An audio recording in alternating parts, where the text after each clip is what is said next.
अपनी हर सांस वतन के नाम करता हूँ, लहू की बूंद बूंद वतन पे कुर्बान करता हूँ, शहीदों को नमन सुबह और शाम करता हूँ। मेरी माँ से मिली है सीख, मुझे कुछ भी कहने से पहले आप सबकी तवज्जो बढ़ाऊं।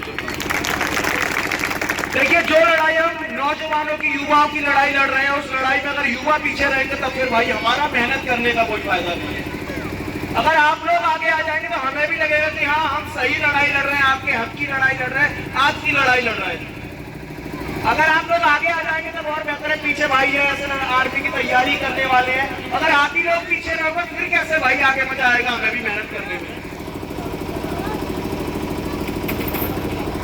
जितने नौजवान हैं आगे आएंगे बेहतर है। और जाफरपुर गांव में ये कार्यक्रम लगाया गया है। यहाँ सबसे बेहतर जो मुझे देखने मिला, यहाँ माँ शक्ति भी मौजूद है, माताएं भी मौजूद है, बहनें भी मौजूद है, हमारे नौजवान साथी, बड़े बुजुर्ग सभी जो है वर्ग यहाँ मौजूद है। तो ये मांग, ये बदायूं में जो उठाई जा रही है, ये क्रांति लिखेगी पूरे प्रदेश में। जिस तरह से हम लोग अगर दिल्ली, लखनऊ या अन्य राज्य में जाकर इस मांग को उठाने का काम कर रहे हैं, तब ये मांग एटा, मैनपुरी, सेवई या फिर आपका अगर संबल, बदायूं से मांग उठ रही है तो हमें भी इसमें मेहनत भी कम करनी पड़ेगी और ये आवाज केंद्र सरकार के कानों तक भी पहुंचने का काम करेगी। देखिए, गांव से बहुत से साथी भारतीय सेना में मैंने पोस्टर के थ्रू देखा, उन लोगों से मेरी बात की हुई, बहुत से साथी पुलिस विभाग में भी हैं। तो आप जब भारतीय सेना में साथी है, उसके परिवार से आप पूछ कर देखेंगे ना कि जब वो सरहद पर उनका भाई, उनका बेटा खड़ा होता है तब घर वालों को कितनी दिक्कत होती है। मेरे परिवार से मेरा बड़ा भाई भी आर्मी में, जब कोई भी सरहद पर गोली चलती है तो भाई दिक्कत इतनी ज्यादा होती है, तुरंत रात को कॉल करते हैं, बोले भाई साहब सब ठीक है। उस परिवार से पूछिए कि रेजिमेंट का क्या फायदा है, उस फौजी से पूछिए रेजिमेंट का क्या फायदा है। अगर आप देखेंगे, सबसे पहले अगर कोई सेना थी वो नारायणी सेना थी, वो राघवों की सेना थी। हमने वो युद्ध लड़े हैं जो कि शायद ही कोई लड़ पाएगा।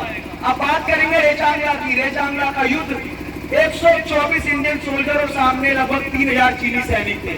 जब 3000 चीनी सैनिक भारत की ओर बढ़ रहे थे, जो और बिरादरी कहती है हम जात पात की ये मांग कर रहे हैं, उन सभी को मैं बताना चाहूंगा ये कोई जातिगत मुद्दा नहीं है। जब 124 के सामने 3000 इस भारत की ओर चढ़े आ रहे थे, 114 ने अपनी शहादत दी थी और उस 114 में 113 यादव थे, एक मात्र एक भाई गुजर जो उस टीम का नेतृत्व कर रहे थे, वो गुजर समाज के थे। जब उस टीम ने फतेह किया, उन चीनियों को, 3000 चीनियों को मार गिराया और इस देश का परचम लहराने का काम किया। वो सोच रहे हैं, वो शक्ति है, वो हमें क्षमता है कि हाँ, हम हर एक युद्ध जीत सकते हैं जिसमें और रेजिमेंट पीछे हट सकते हैं, लेकिन हम लोग पीछे नहीं हट सकते। आज चीन डोकलाम की ओर बढ़े आ रही है। आप एक बार रेजिमेंट को बनाकर देखिए, चीन को ना वापस भगा दिया और चीन के ना हम देश में घुस गए। अगर चीन के अंदर अगर हम ना घुस गए तो हम भी अहीर या तो नहीं जो हमने महाभारत जैसी युद्ध लड़ी। अभी बात कर रहे थे गुरु जी की कारगिल युद्ध। कारगिल युद्ध का आपको बताते चलो, कारगिल युद्ध जब पाकिस्तान इंडिया की ओर बढ़ रहा था, टाइगर हिल की जो चोटी, सबसे ऊंची चोटी, मेजर योगेंद्र यादव उस टीम में जो है उस टीम का नेतृत्व कर रहे थे। देखा कि मेजर योगेंद्र यादव साहब के 17 गोली शरीर में लग गई। 17 गोली लगने के बाद आप एक बार मन में महसूस कीजिएगा, जब 17 गोली लग गई, हाथ टूट गया, उनके जो बेल्ट बनी हुई थी उन्होंने बेल्ट निकालकर कमर से बांधकर हाथ पीछे लटका लिया। मन में था कि भाई इस देश का तिरंगा हम टाइगर हिल पर लहराएंगे, और टाइगर हिल पे वो झंडा लहराने का काम किया। पाकिस्तान को पीछे वापस लौटना पड़ा, जहाँ की 6 महीने से पाकिस्तान चढ़ा आ रहा था देश पे, जहाँ की 6 महीने से पाकिस्तान ने डेरा डाल रखा, वहाँ यादवों की शक्ति सोचने के सामने उस पाकिस्तान को पीछे हटना पड़ा।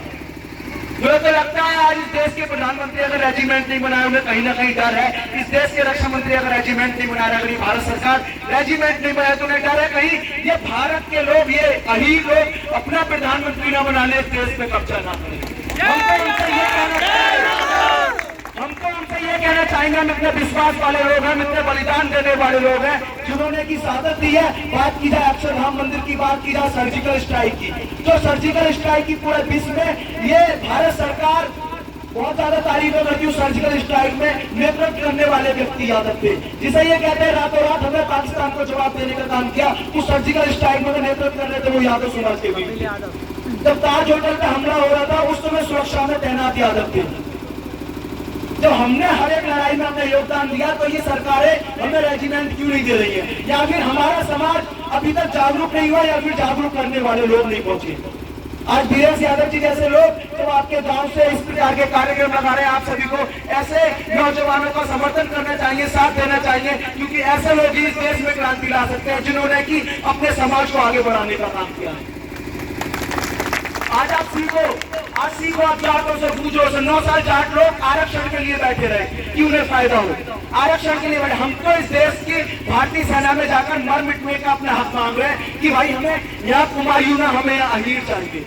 आपके गांव के भी जो यादव लोग, जो अहीर भाई जो भारतीय सेना में, उनसे आप पूछिएगा वो किस रेजिमेंट में, वो आपको कुमायूं रेजिमेंट बताएंगे। जब कुमायूं रेजिमेंट बनाएंगे तब आप खुद सोचना कि दूसरे की जो रेजिमेंट में हम जाकर अपना योगदान दे रहे हैं। कुमायूं रेजिमेंट के थ्रू हम इस भारत देश की रक्षा कर रहे हैं। एक भाई जो छुट्टी आए हुए थे, मेरी उनसे बात हो रही थी, कुमायूं रेजिमेंट में होते, तो वो बड़ा परेशान थे। मुझे बड़ा दुख हुआ उनकी बात सुनकर। उसके बाद मैंने देखा कि हाँ यार, मुझे अपने खेल से ज्यादा तवज्जो इस देश की सेवा में जो फौजी भाई लगे हुए हैं, जो कुमायूं रेजिमेंट के थ्रू सेवा दे रहे हैं, उनकी मदद के लिए आगे आना चाहिए। वो मुझसे बोले कि भाई सुनील, हमारे कुमायूं लिख रहा है, तो कुमायूं क्षेत्र के लोग जो है ये कहते हैं कि यार तुम्हें शर्म नहीं आती, तुम दूसरे के बाप का नाम लिखवाए घूम रहे हो। मेरे पिताजी का नाम वीर सिंह यादव, अगर मैं अपने पिताजी के नाम की जगह किसी और के पिताजी का नाम लिखवाकर घूमू, या किसी आपके पिताजी का नाम कोई और है, आप किसी और के पिताजी का नाम लिखवाकर घूमे, तब बताइए आपको अच्छा लगेगा?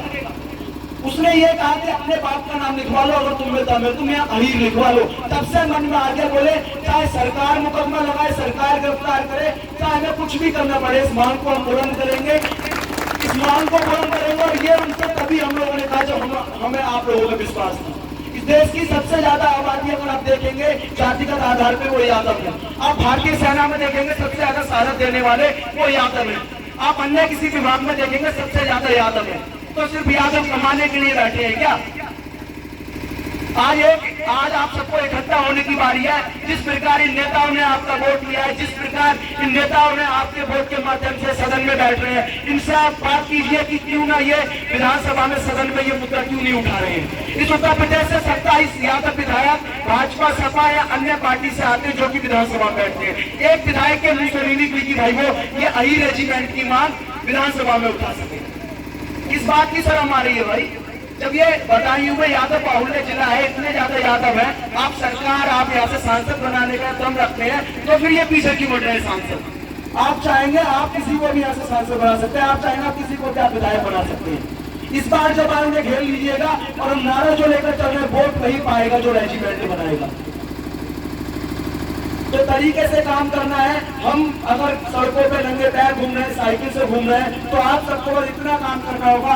मेरे जैसे अन्य भाई हैं, मेरे जैसे नौजवान साथी यदुवंश भाई हैं, वीरेश भैया, इन जैसे नौजवानों को आप आगे बढ़ाने का काम कर लो। और हमें तो धन्यवाद देना चाहिए कि हमारे साथ माननीय विजेंद्र यादव जी जैसे लोग बैठे हैं, जिन्होंने की संघर्ष किया है और जो हर तरह से संघर्ष से परिचित भी है। तो हम जैसे नौजवानों को अगर मार्गदर्शन कर रहे हैं, तो हम तो कोई भी जो है युद्ध जीत सकते हैं, कोई भी कितनी बड़ी लड़ाई भी जीत सकते हैं।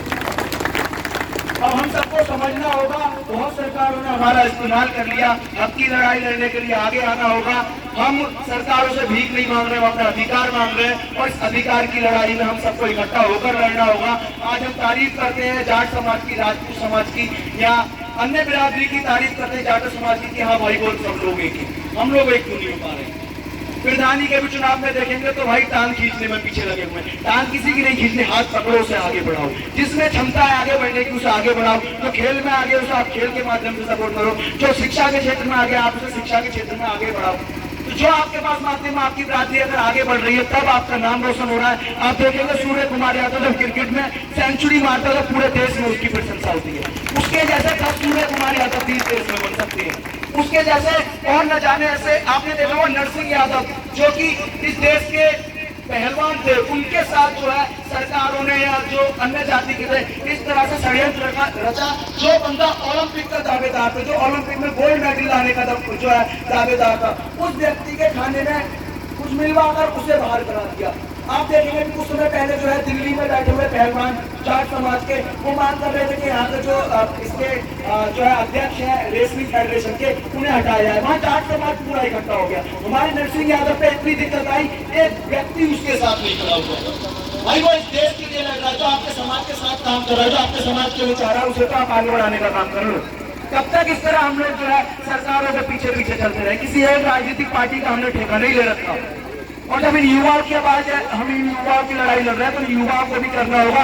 आप सोचते हैं कि भारतीय सेना में जात पात नहीं है, जो लोग ज्ञान देते हैं बड़ा बड़ा, उन्हें बताते चलूं, गणतंत्र दिवस, स्वतंत्रता दिवस, जब इस देश के राष्ट्रपति जब परेड के लिए निकलते तो उनके साथ जाट और राजपूत समाज के बस जो सुरक्षा कर्मी होते हैं। हम लोगों में वो क्षमता नहीं है क्या? आप में वो क्षमता है जो आप इन सरकारों के कानों तक आवाज पहुंचाएंगे। मैं आपसे ये नहीं कह रहा कि आप अपने ऊपर मुकदमा लगाओगे, आप मेरी तरह रोज रोज सड़कों पे घूमो। मैं आपसे बस ये कह रहा हूँ 2024 लोकसभा चुनाव नजदीक है, कोई भी अगर प्रत्याशी आता है उसके सामने पीला झंडा लेकर पहुंच जाओ और नारे लगा के भाई वोट वही पाएगा जो रेजिमेंट बनाएगा। आपके इस नारे से ना उसके कानों में आवाज पहुंचे, वो अपने आगे फॉरवर्ड करे। तो मेरा आप विश्वास कीजिएगा कि अगले दिन वो फिर अपने से बड़े व्यक्ति को लेकर आरक्षण भारतीय सेना में किस हिसाब से आरक्षण का बताते चलूं।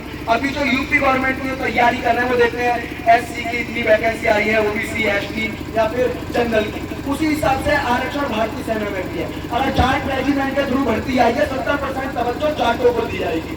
जैसे प्रधान जी ने बताया गोरखा रेजिमेंट बनी हुई है।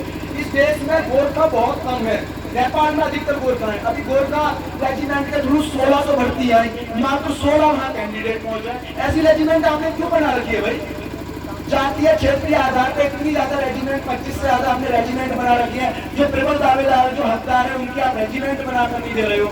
हम आपसे ये तो कह नहीं रहे कि आप हमें जाटों की तरह, बूचड़ों की तरह आरक्षण दे दो, आप हमारा वेतन बढ़ा दो, ऐसा कुछ नहीं कह रहे। हमारे खून में वो शक्ति है, हम पहले से ही अपने आप में बलशाली रहे, हम उसके आधार पर चाह रहे हैं हम भारतीय सेना में जाकर इस देश की रक्षा कर सके, हम अपने परिवार, अपने गांव, अपने शहर का हम नाम रोशन कर सके। और याद को मैं आपने देखा होगा कि गाय भैंस इतनी ज्यादा पहले होती थी, अब शरीर इतने कमजोर होते जा रहे हैं। अब तो सुबह को जो है अगर 2 किलो दूध भी भैंस दे रही है तो वो भी जो दूध वाले को दे दिया जा रहा है। जब आपका बालक नौजवान हो, जब आपका बालक मजबूत होगा शरीर से, तभी तो आप कोई लड़ाई लड़ सकते हो। जब आप शरीर से मजबूत हो गए तभी तो इन सरकारों को लटका सकते हो। आज शरीर से कमजोर होते जा रहे हैं, नशे की ओर बढ़ते जा रहे हैं। खेल को अपनाइए, शरीर का ध्यान दीजिए। आज शरीर का ध्यान देंगे, अगर माना आने वाले समय में अगर सरकार हमें रेजिमेंट नहीं देती है, हमने दिल्ली जंतर मंतर या कहीं कोई प्रदर्शन करने का काम किया, तो फिर हम तो ढीले पड़ जाएंगे। जो तैयारी कर रहे हैं भाई, उनके हम साथ हैं। आप 1600 मीटर के रोज रेस मार रहे हो, तो एक बार आप आपके 24 तारीख को बिलसी से मुदरिया चौराहे होते हुए जिलाधिकारी कार्यालय बाजारियों तक एक रैली की जा रही है। मैं रामपुर का रहने वाला हूँ, मैं रामपुर से यहाँ सकता हूँ, तो आपके यहाँ से दूरी शायद 20 से 25 से 30 किलोमीटर होगी। आप सब लोग पहुँच सकते हैं, जो पहुँच सकते हैं वो ईमानदारी से हाथ उठा, जो भी बताएंगे पहुँच सकते हैं, किसी से जबरदस्ती नहीं है। जो हमारे बड़े बुजुर्गों ने किया हम उनसे सीख रहे हैं, जो उन्होंने किया अच्छी बात है, लेकिन हम सबको जिम्मेदारी लेनी होगी। इस देश का अगर युग बदलेगा, युवा बदलेगा, और इन युवाओं को जिम्मेदारी लेकर ही काम करना होगा। वो कहते हैं ना, सुदृढ़ देश नहीं बनता मोटर और विमानों से, सुदृढ़ देश नहीं बनता मोटर और विमानों से, सुदृढ़ देश बनता है आप जैसे नौजवानों से। आप सभी नौजवान इस मांग के साथ आएंगे तो हमारी मजबूती मिलेगी कि हाँ, हमारी जो है कमर, हमारे जो है बैक के साथ हमारे साथ ऐसे नौजवान हैं जो कि हमारे साथ तैयार खड़े होंगे। जब अगर लाठी के हम खाएंगे तो हाँ, वो हर तरह से तैयार करेंगे। आप सबसे उम्मीद कर सकते हैं, उम्मीद कर सकते हैं, नारा लगाएंगे। कुछ नारे जो अभी बताए जा रहे थे, कुछ नारे हमने भी लिखे हैं, हम भी जगह जगह जाकर बता रहे हैं।